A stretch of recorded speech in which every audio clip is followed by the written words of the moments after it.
qu'il amène une compréhension beaucoup plus riche, beaucoup plus pertinente de l'attente réelle de l'internaute, puisqu'elle n'est pas basée sur le comportement simplement de l'internaute, mais sur la situation qui motive ce comportement. Ce que procure le web boosting, c'est forcément une amélioration du taux de conversion et une augmentation du panier moyen. Mais ça, c'est un avantage majeur, puisqu'en fait, il concerne directement le CA. Mais derrière, il y a aussi un taux de satisfaction de l'internaute, parce qu'il va avoir l'impression d'être mieux compris et d'avoir une communication beaucoup plus personnalisée que ne peut le faire aujourd'hui les e-commerçants avec des internautes sur lesquels ils n'ont pas la capacité à comprendre dans quelle situation ils se trouvent. La première étape, c'est l'identification de la situation de la personne.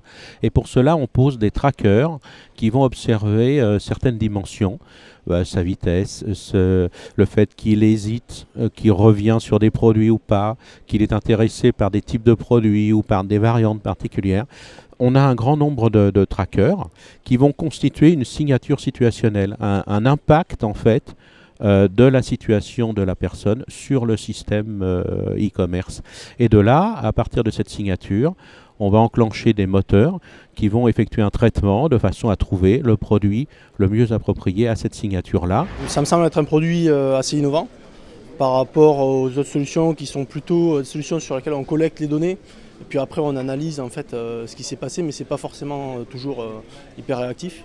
Donc ça me semble être un produit qui permet quand même d'avoir une certaine réactivité par rapport aux données qu'on peut récolter sur notre site et pour optimiser nos actions marketing et puis améliorer l'expérience de nos clients sur notre activité. Si on arrive à mettre en dynamique des éléments très personnalisés par rapport à un comportement ou une situation, suivant qu'on l'appelle, on aura des taux de transformation intéressants qui ne sont pas de l'ordre du pari mais plutôt du prédictif. C'est un traitement qui est plutôt proactif par rapport à éventuellement les outils qu'on peut avoir aujourd'hui qui sont plutôt réactifs. Cette approche et ce produit qui s'appuie sur le situationnel m'intéresse parce qu'en fait ça vient s'ajouter à ce qu'on sait déjà et ce qu'on utilise régulièrement, c'est-à-dire des analyses comportementales. Donc ce qui nous intéresse nous au Reader Digest en France, c'est d'essayer d'enrichir à chaque fois l'analyse des parcours, des comportements et en fait des datas qu'on peut manipuler pour après améliorer nos offres.